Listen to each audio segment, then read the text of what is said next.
السباكة مش بس تأسيس، السباكة بنية تحتية لبيت كامل. أي تأخير، أي تهاون، أي صنايعي مش فاهم هيتحول لكابوس بعد التشطيب. أنا المهندس عادل مغازي، ودي حلقة عن بند تأسيس السباكة من كورس التشطيبات اللي احنا عاملينه. وأقول لك من دلوقتي اللي مش هيشوف الحلقة دي هيشوف التسريب بعدين. ويلا بينا. بند السباكة من البنود المهمة جدا اللي لازم تخلي بالك منها وانت شغال. اول حاجة احنا بنعملها دايما اللي احنا بنشوف المخطط بتاعنا او البلان اللي هو مكان الوحدات الصحية فين. طبعا اللي قدامنا ده دلوقتي هنا حمام، عندي هنا حددنا المكان ده هيكون هنا مكان التويليت او مكان القعدة هتكون في الجزء ده. طبعا احنا عملنا فيديو هتلاقيه موجود في الديسكريبشن تحت بيتكلم عن القعدة وعن المناسيب وعن كل حاجة فيها بالظبط. طيب احنا حددنا هنا مكان هنا القعدة، عندي هنا الحمام كله بيكون متصل ببيبة الصرف اللي انتوا شايفينها دي. طيب البيبة دي لا اما بتكون على يمين القعدة او على شمال القعدة. طبعا ده احنا بنحدده طبقا ليه، طبقا للديزاين او طبقا للشبدرونج اللي معمول او طبقا اللي هو ايه الافضل هي تكون على اليمين او على الشمال. احنا هنا اخترنا اللي هي تكون هنا على الشمال علشان اللي داخل هنا من الباب ما يشوفش ايه، تكون هي مخفيه شويه. طيب لو جينا هنا الجزء ده عندي هنا دي منطقه هنا ايه، منطقه الشاور.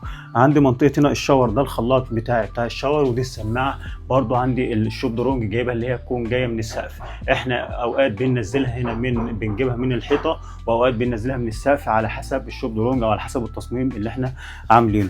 عندي هنا برضو بيبه صرف، تمام، دي اللي هي الجريليا اللي هي هتكون خاصه بايه، خاصه بالشاور. طبعا الحمام عندي كله هيكون له صرف منفصل، والشاور عندي هنا في المنطقه دي بعد ما نقفله هنا بباب سكوريت هيكون هنا الجريليا دي ليها ايه، ليها صرف خاص لوحده وبميول لوحده. بيكون في ميول معمول للبيبه اللي بره وفي ميول معمول للبيبه اللي جوه.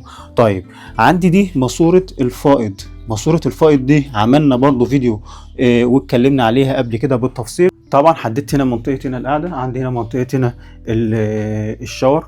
عندي المنطقه ديت حددنا اللي هنا هتكون هنا منطقه ايه، منطقه الحوض. عندي طبعا ده السخن والبارد وعندي الصرف بتاع الحوض. طبعا اول حاجه احنا بنخلي بالنا منها اللي احنا بنحدد المنسوب بتاع الحوض طبقا للشرب اللي احنا اتكلمنا عليه قبل كده، وقلنا الشرب بناخده ازاي واتكلمنا عليه فيديو منفصل قبل كده. طبعا الجدار ده دي خوارنقات طبعا لها علاقه بالديزاين اللي معمول للحمام. ما عنديش هنا تاني اي اجزاء في الحمام. مثلا احنا ساعات بنعمل وحده غساله او وحدتين على حسب برضو المساحه اللي عندنا او على حسب طلبات العميل او على حسب التصميم اللي احنا عاملينه.